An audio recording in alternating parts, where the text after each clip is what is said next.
hit on the third leading cause of death in the United States, and I'm sure most of us could figure it's either heart-related or cancer or diabetes, things like that. Can you clue us into what that is and why? Yeah, okay. Thank you for asking that, because this is the 10,000-pound gorilla in the room that nobody's talking about. The third leading cause of death, as published in the Journal of the American Medical Association, is MD-directed treatments. This means you go to a medical doctor, an MD, he gives you a treatment and you die from it.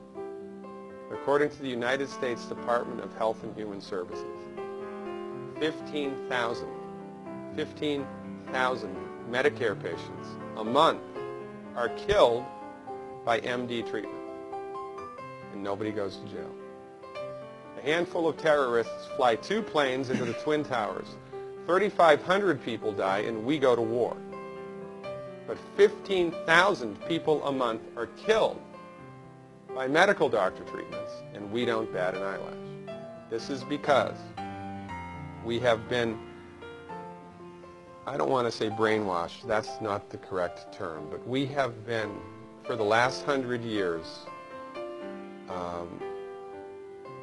kind of led into this false belief.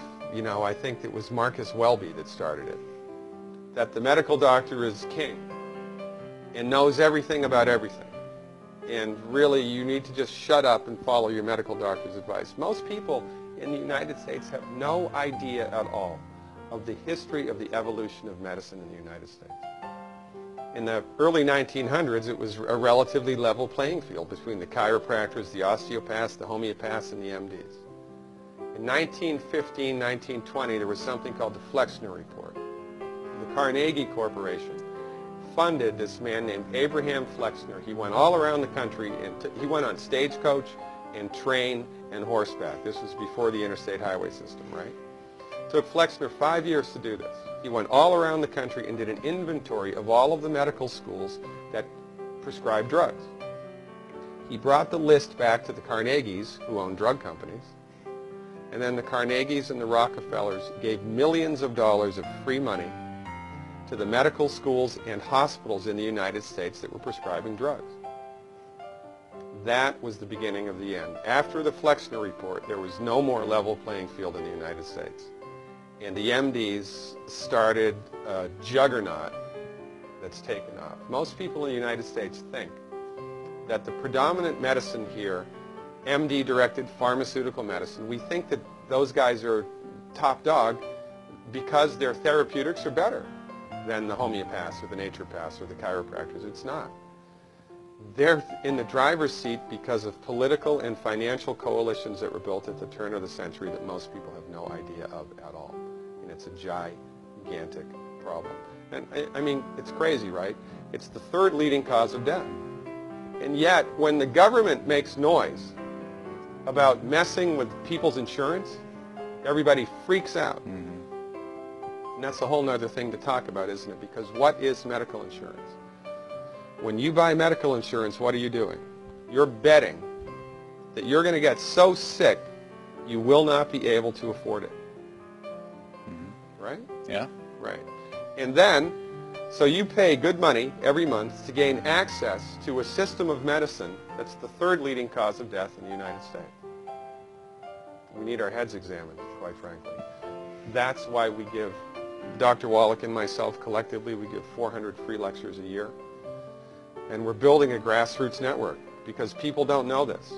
I mean, people, I come to my lectures and they look at me and say, couch potatoes live longer? Medical doctors, the third leading cause of death? You know, what's going on here? We're like the people, you know, in Galileo's time saying, hey, everybody, you know, it's the sun that's at the center of the solar system, not the earth. Well, hey, everybody, the earth is round, it's not flat. Or, hey, everybody, slavery's a bad thing. Right? This is we have a social agenda here. Why do we have a social agenda? Because people are suffering needlessly. You wouldn't believe, as God is my witness, you would not believe the things that I've seen people recover from in holistic medicine. The body's ability to fix itself is remarkable. Most of the time, all that the body needs to do that is the raw materials that it needs to do that. And we need to stop eating food that's hurting the body. You know, if you put diesel fuel in an unleaded engine, even if it's a brand new Ferrari, it's going to run like crap if it runs at all. There's nothing wrong with the car, it just had the wrong fuel. It's the same with the human body. You give the human body the raw materials that it needs, clean up the diet, Superman, Superwoman.